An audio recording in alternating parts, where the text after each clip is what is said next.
Hello guys, welcome to 5th generation Hobby Shop and welcome to another unboxing and testing. So, meron na naman tayong bagong stock, bagong dating na unit.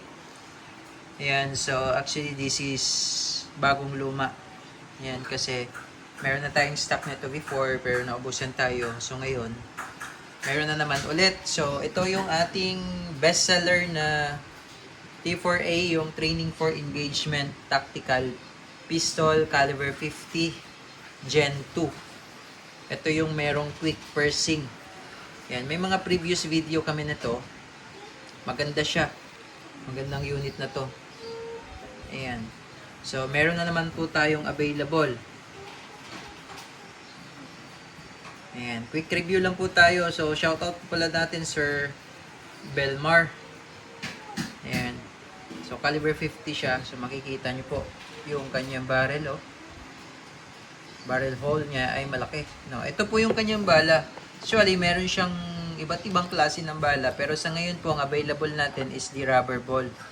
So, ito yung kanyang bala. Rubber ball. Ayan. Caliber 50. Tapos, ito naman po yung kanyang hangin, o yung kanyang propellant. This is 12G CO2 cartridge. Okay.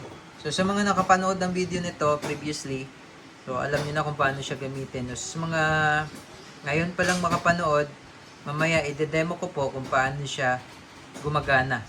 Okay? So, pakita ko lang sa inyo yung unit. Yung sight niya, naka fiber optic sight na siya, oh.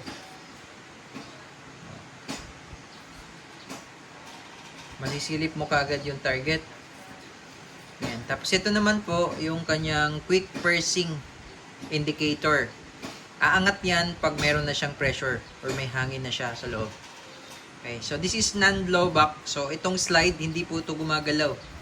O yung nagre-reciprocate, hindi po siya gumagalaw. Yan. Ito naman po, ayan, yung kanyang quick pursing. Kanyang quick pursing. Ito naman po, yung kanyang internal magazine port. Yan. Dito ipapasok yung bala. Yan. 6-rounder po siya. 6-rounder capacity. Yan. Tapos po pwede kang maglagay dito ng flashlight or laser. Yan. Meron siyang rail. Ayan. So may mga markings din siya. T4A. Yan. Training for engagement. Yan. T50 Gen 2. Yan, this is 13 joules po. Pakita ko lang sa inyo yung box. Yan po. T4A TV50 Gen 2 Black, caliber 50 CO2 powered, 13 joules, 6 rounder by Umarex. Ayan. So, maglo-load tayo, tapos maglalagay tayo ng CO2. Okay, so itong unit na to, best seller namin to kasi ito yung merong quick pursing. So, kapag nilagay mo yung CO2 na naka-standby lang, hindi siya makukonsume hanggat di mo pinapalo yung kanyang cup. Kanyang quick pursing cup. So, ito yung ginagamit natin sa mga intro deer. Yung mga masasamang loob na pumapasok sa ating property. So, ano siya, itong unit na to ay less lethal. So, nababalahan din to ng aluminum ball or yung steel ball. Yun nga, sa ngayon, ang available lang natin is yung rubber ball. Okay, so ganito yan. Yung quick pursing cup, aalisin muna natin.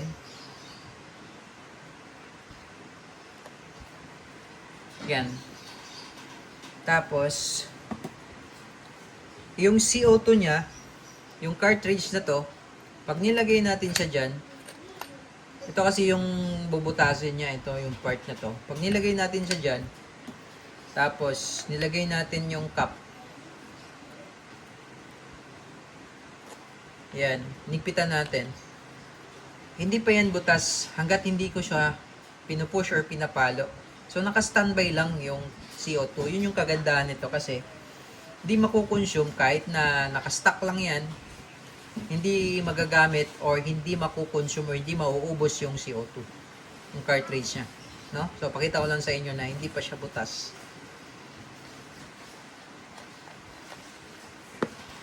kumbaga naka-standby lang siya, naka-ready lang siya. Ayan, oh. Ayan. Pero kapag pinalo nyo na, that's the time na gagamitin mo siya. Huwag nyo siyang papaluin kapag hindi nyo naman gagamitin. Kasi once na pinalo nyo na siya, kailangan gamitin nyo na kaagad yun. Bawal rin siyang yung kanyang hangin or yung kanyang pressure, bawal din siyang magtagal sa loob pag activated na. No, kapag pinalo mo siya, that's the time na activated na yung CO2 or punctured na yung CO2. Pero sa ngayon, naka-standby lang yan. Yun yung kagandahan nito. So, kumbaga, nakaabang lang siya. Nakaabang. Ngayon, maglo-load tayo ng bala. Yan, oh, yung spring niya. Dito tayo maglo-load. Yan.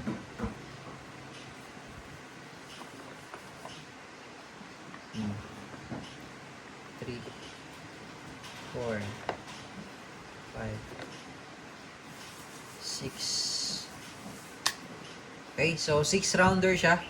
Yung capacity niya ay 6 na caliber 50. So biruin niyo yung size nito, compare doon sa size ng ating 4.5mm na steel ball. Ayan. So, ganun kalaki yung caliber 50. Ayan. So, ngayon, ayan, katulad niyan, naka-ready na siya. May load na siya na rubber ball. Tapos, naka-ready yung CO2. Once nagagamitin mo na siya, kailangan mo nang gamitin. Ba, may pumasok na masamang loob sa bakuran mo. No, pang ano lang to, pang frontage lang to, pang una lang to kasi pag binira mo kaagad yan ng tunay, at mamaya mapuruan mo, kaso pa rin yun. So ito yung pang-una natin, no? Pag hindi talaga umubra, pag hindi talaga yung intruder hindi siya, kumbaga hindi siya sapat para doon, at pumasok pa rin, that's the time na kuhanin mo na yung inyong backup. Yan, alam nyo na yun. Okay, so ito lang yung ating, kasi yung ano nito, yung power nito, malakas din. Pero yung mo 13 joules yan. Malakas yan. So, then, tapos caliber 50 pa. Ayan. So, pwede rin to, nababalahan din to ng pepper ball pala. Kung alam niyo yung pepper ball, ayan, nababalahan din siya. Pero, sa ngayon, wala pa tayong stock ng pepper ball. Okay? So, ngayon, pag i-activate mo siya, papaluin mo to. Ito. Tapos, makikita mo, may indicator siya. Aangat yan. Ito. Aangat. Yan. So, halimbawa, gagamitin mo na. No? Kailangan mo nang gamitin. Palo lang. Aangat na yung indicator pin, and that's the time na pressurize na yung loob, kailangan mo na siyang gamitin. Okay, yung tunog nito malakas talaga. Malakas talaga. Promise, malakas talaga yung tunog niyan. Kaya pag nagpaputok ka sa loob ng bahay nyo, talagang maririnig ng kapitbahay mo yung tunog nito. Malakas talaga siya. Okay, so testing natin. Okay, testing po ng T4A T550 Gen 2 airgun pistol. T4A chambered in caliber 50 rubber ball, CO2 powered, activated na siya. Yung tunog niya malakas po.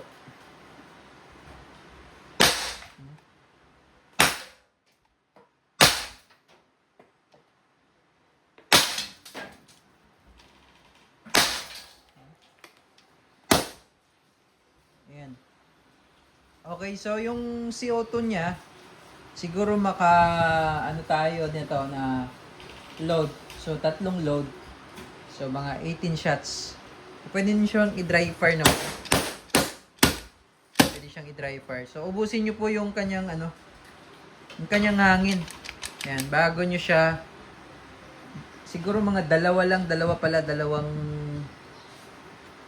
load. So, bali 12 shots yung isang CO2, more or less. 12 shots. Okay, so ubusin nyo siya bago nyo siya i-release. Na pag i-release nyo, balik nyo lang counterclockwise. Yan. So, babalik na yung indicator pin.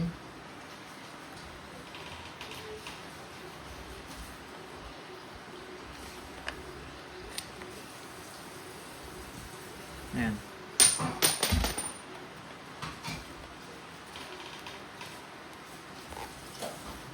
Ayan, T480 P50.